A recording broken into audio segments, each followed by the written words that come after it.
You may have weaknesses, you've made mistakes, we all have. But there's a lot more right with you than there is wrong with you. Dwelling on the negative doesn't help you to do better. Beating yourself up for past mistakes doesn't move you forward. The better you feel about yourself, the better you'll do. The more you like yourself, the further you'll go.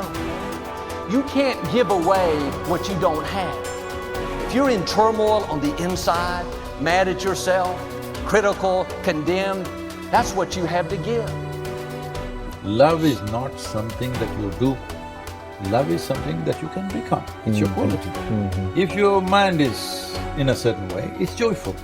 If your emotions are in a certain way, it's loving. This is the quality of sweetness of body. If your body becomes sweet and pleasant, it's called health and pleasure. If your mind becomes very pleasant, it's called peacefulness and joyfulness. If your emotions become pleasant, it's called love and compassion. If your very life energy becomes pleasant, it is called blissfulness and ecstasy. Only if your surroundings become pleasant, it's called success. In Buddhism, they say replace any negative thought immediately with a positive thought. And the neuroplasticity says the same thing, because neuroplasticity is amazing, but it can be bad. If you have a breakup and you obsess about the person, you're wiring that deeply into your brain. So you have to direct your neuroplasticity, and if you do get that voice in your head, which is normal for all of us, you need to, override that with a positive statement. So your forebrain is the builder, it's the designer, it's the CEO. And when you begin to speculate possibilities, when you start to think about a better way to do something, or something you want to experience, or something you want to do, or some future event, it's an amazing phenomenon, because researchers are beginning to show that not only do we remember a past, but the brain actually can remember a future.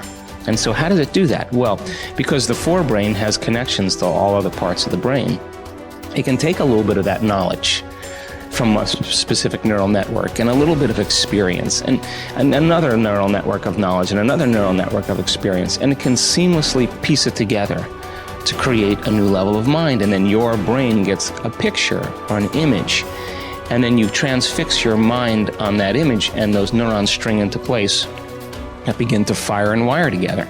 And every time you remind yourself of what you want to experience, you're reinforcing the circuitry in your brain to begin to install the hardware for you to actually experience that future event. In other words, the brain already looks like it's already had the event. Now that's super cool, because it really says then that we're remembering a future potential. The imagination is the most marvelous, miraculous, inconceivably powerful force that the world has ever known. And the average individual uses the imagination, if they use it at all, against themselves. They imagine what they don't want. They imagine problems coming. Let's begin to use our imagination the way God meant it to be used. It's the greatest creative faculty that we possess, and we can build anything we want with.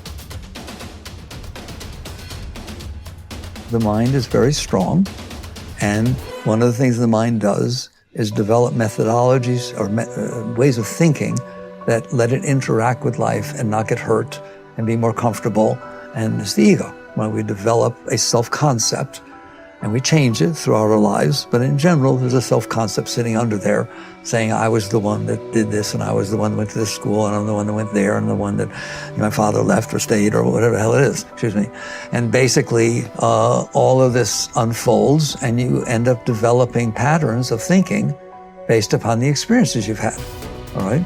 And what I'm saying, at least certainly in my experience, is that's not what makes you wake up. That's what keeps you from waking up, all right? The fact that you're identifying with these past experiences and saying that's who I am, well, it's not who you are. You are watching your ego, you see it get upset, you see it fix things, you see it have concepts and views and et cetera, and even you're obviously very intelligent, you can use your intellect to support the ego, to support that, and so on, right? Man's greatest burden is unfulfilled potential. Man's greatest burden is unfulfilled potential.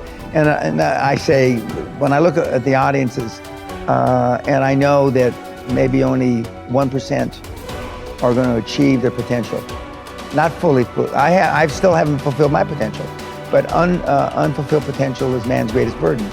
And it breaks my heart because I know what you kids are capable of. I know I've had kids with 80 IQ to 180 IQ that I mentored that have done big deals. Actually, the 80 IQ did better than the 180 IQ. Okay, and I know what they're capable of, and I know how 10 million or 100 million or whatever the number is changes lives, and then all of a sudden, you know, you believe that you can walk on water. You believe that you can take a loaf of bread and feed however many he was supposed to have fed and make water into wine. And when you believe it, see, the true test of a leader is when you've trained other people to be leaders. It's in you, kids. I mean, you can do it. If you want it bad enough and you stay focused and you're willing to maintain that commitment. I have to go become more confident. I have to go become a person capable of doing these things. I have to change myself to get there. I can't wait for circumstances to change so I can have my dream. Then our dreams would never happen. We have to get to the point of maturity in our lives where we say, okay, 2 things are going to change my life. Something new is going to come into my life and make me lucky and blessed. And maybe I can't count on that forever. And maybe now instead I have to consciously design my life and say, okay, now if I want to change, if I want my dream, something new has to come from me. I'm going to become a better person. I'm going to become a person who is more optimistic, who is more confident, who is more driven. Not because I am that now, but because we can grow. That you can become the type of person who you need to be to achieve your ideal life. You can start today living from your highest ideals, your highest sense of self, your strongest sense of self. You don't need permission. You don't need a guy like me to look at the video camera and say, you have now permission. But if you've been waiting for it, you have permission. It's like at some point in your life, you just say, okay, I have permission to become my best self. And by becoming your best self, you start to achieve your best things. You start to contribute better things. You start to become a better human being. You can do that now, today. So next time you're thinking about a big dream, don't think about the things that, well, I don't know how to do that, and stop. Think, I don't know how. So set it up on your calendar to go learn those things. I don't have that, then set it up step by step to go build that. I'm not like that, then set it up step by step to go develop those skill sets and those competencies so you can become that, and ultimately you can achieve that dream. It's there, it's waiting for you. Don't stop. We are what we repeatedly do. Excellence then is not an act, but a habit. You are your most valuable asset. Your life, your potential, and your possibilities are the most precious things you have. Thus, your great goal in life should be to fulfill that potential and become everything you are capable of becoming. Your ability to learn, grow, and fulfill your potential is unlimited.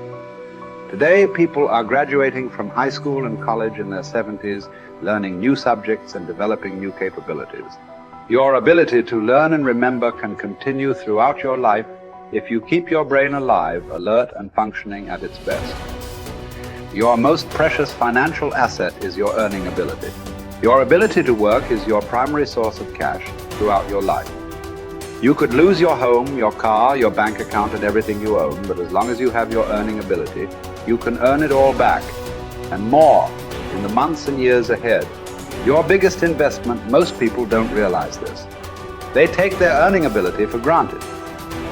But it has taken you your entire life to develop your earning ability.